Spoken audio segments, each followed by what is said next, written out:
I was rejected and ignored by my family, but I fought alone, and you will not believe my victory. I never thought I'd be writing on a forum like this, but today I needed to get it all out. It's not to attack anyone. It's not to create drama. It's just because there comes a time when you can't hold it all in anymore.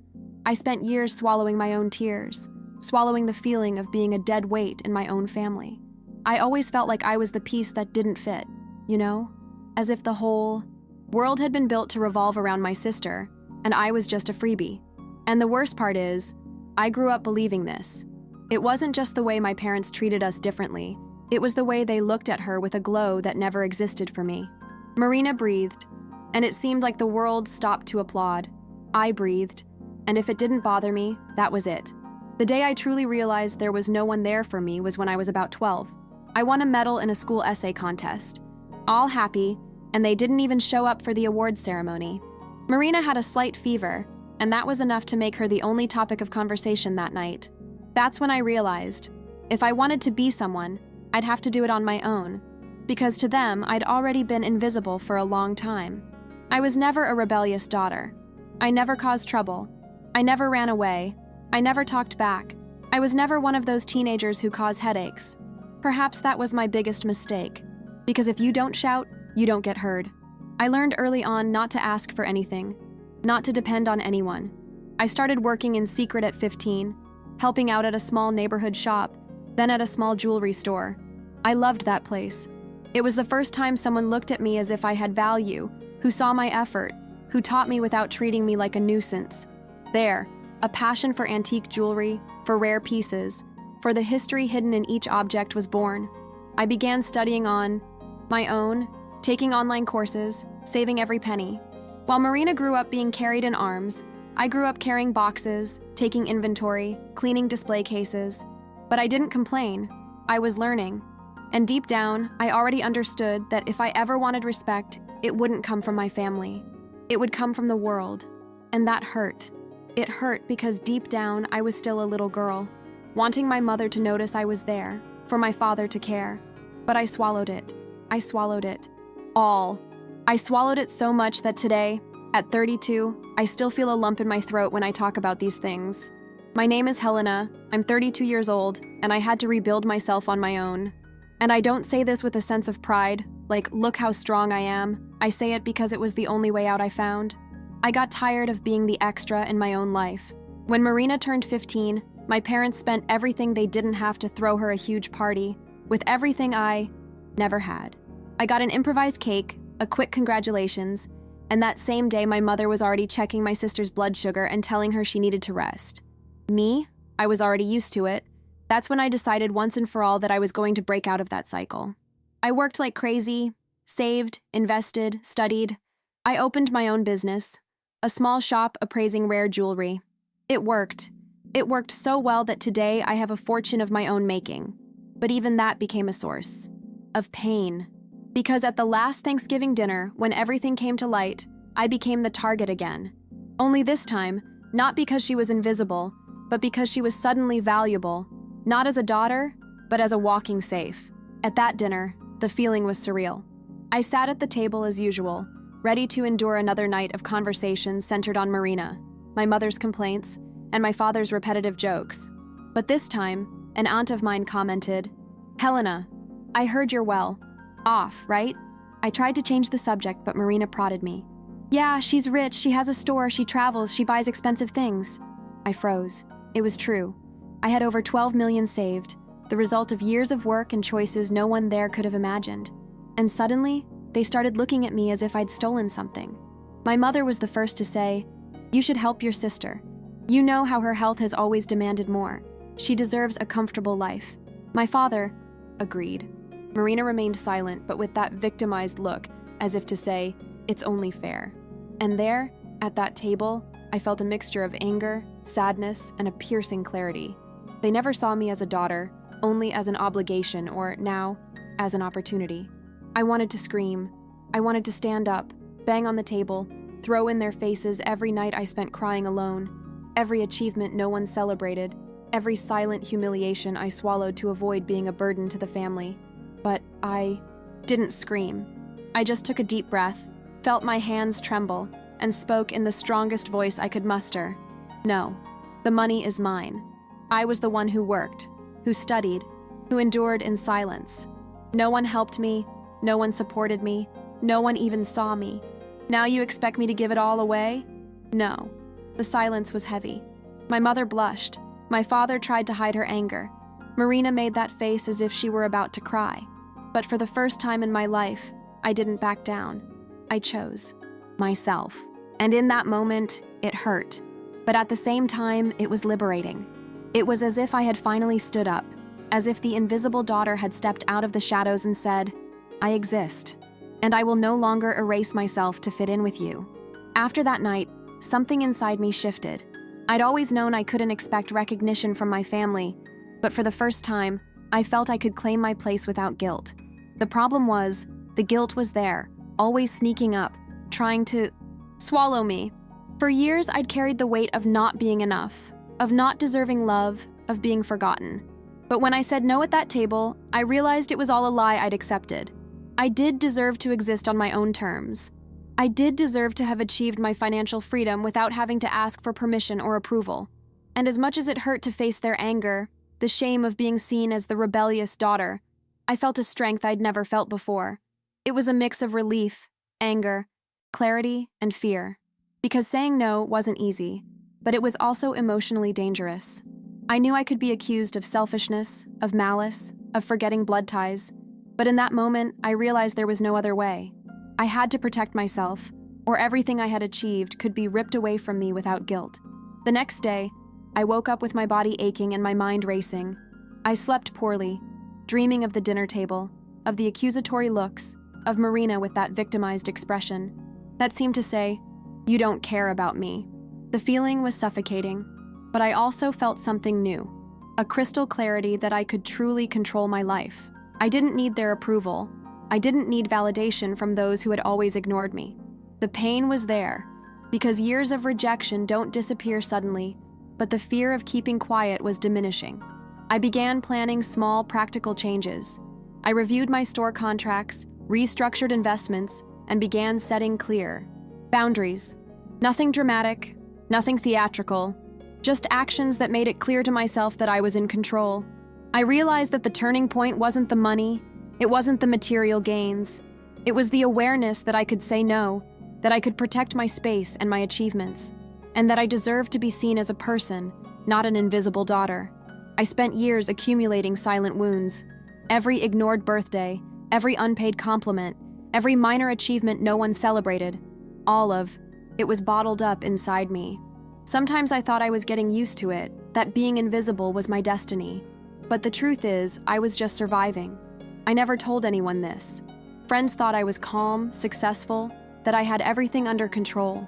But inside, I felt a mixture of sadness, anger, and above all, loneliness. And it was this accumulation of pain that gave me strength, because I realized that if I wanted happiness, if I wanted to be respected, only I could give it to myself. No one else would show up to see my efforts. It was hard to accept this, because it hurts to recognize that those who should protect you ignored you. But accepting this reality gave me power. The power to decide for myself, to build my life the way I wanted. And for the first time, I felt true hope. Hope that I could bounce back, even though I carried so many scars. The process of change was slow. It didn't happen overnight.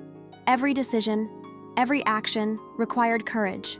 I had to learn to deal with guilt, anger, and feelings of abandonment.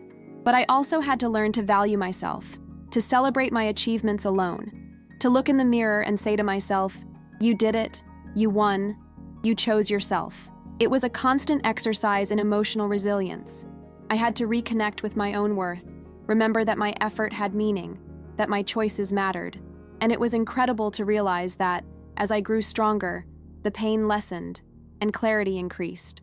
I began to realize that I didn't need the validation of those who ignored me, that my life didn't depend on the recognition of Marina, Lucia, or Roberto.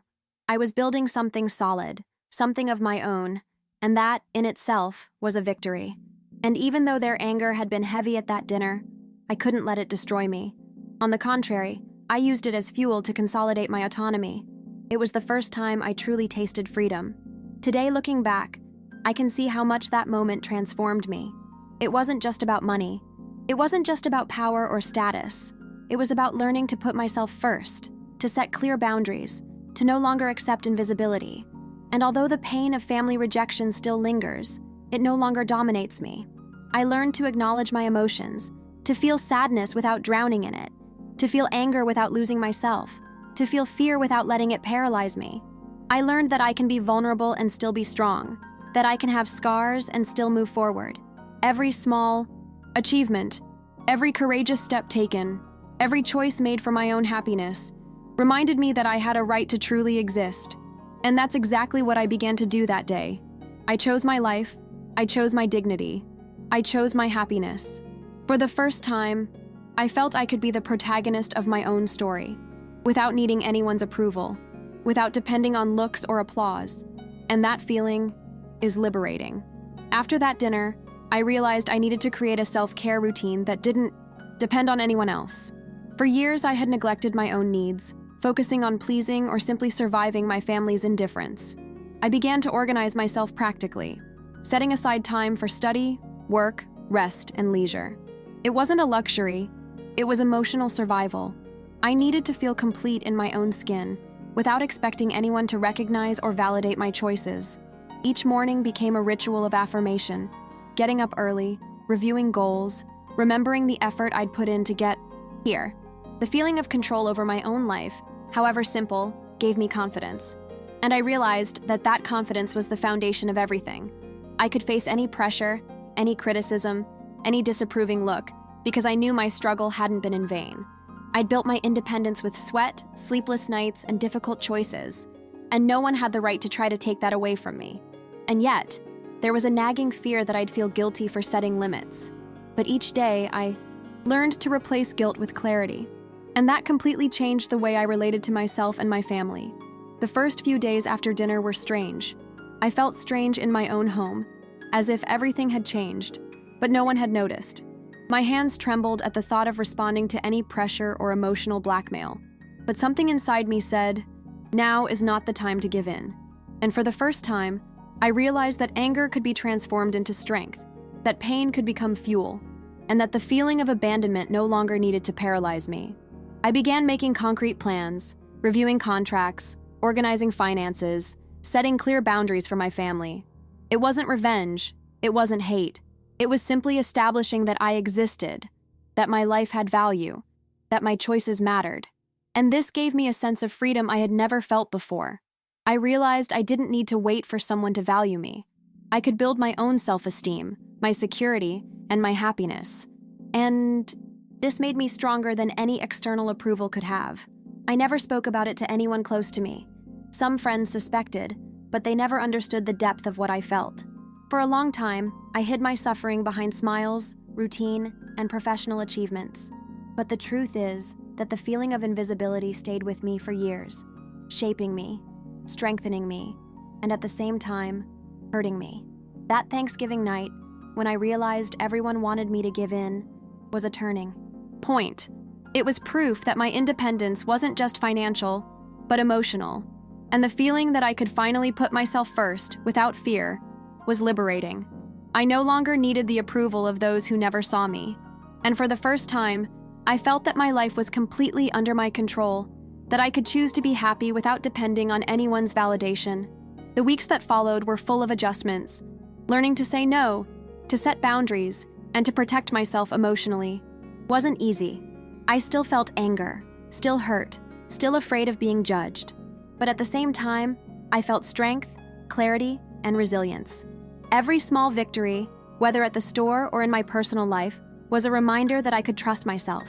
I began to allow myself to feel pride without guilt, and it made a huge difference.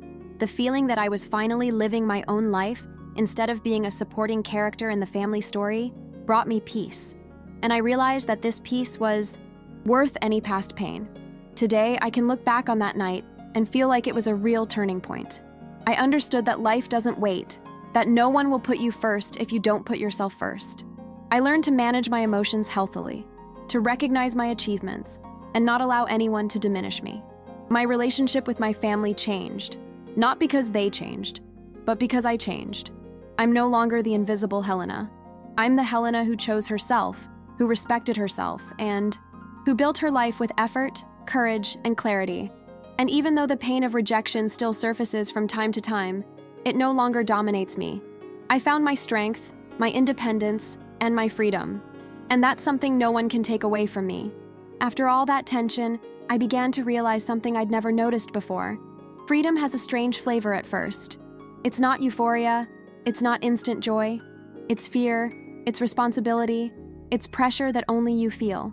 You realize you can no longer hide behind anyone, that all choices depend on you, and that no one will save you from anything.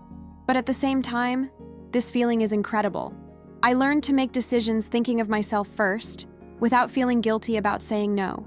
For the first time, I felt that my choices truly mattered, and this realization gave me clarity, gave me strength, gave me courage to continue building the life I always wanted, without depending on applause or approval. It's strange to realize that the life you imagine since childhood only comes true when you allow yourself to put yourself first, when you decide to protect what's yours and stop being invisible. It was during this period that I began to reflect on everything I'd been through and how it shaped me. Every moment of abandonment, every ignored party, every gesture that went unappreciated, all of it taught me something. It taught me to fight, to work hard, to not depend on anyone. But it also taught me that carrying resentment is too heavy. So I began to practice a kind of acceptance. Not forgetting, not forgiving automatically, but recognizing that pain taught me lessons. I learned that my strength doesn't come from being indifferent, but from being resilient. That I can feel sadness, anger, fear, and still move forward. And this gave me a sense of power I'd never felt before.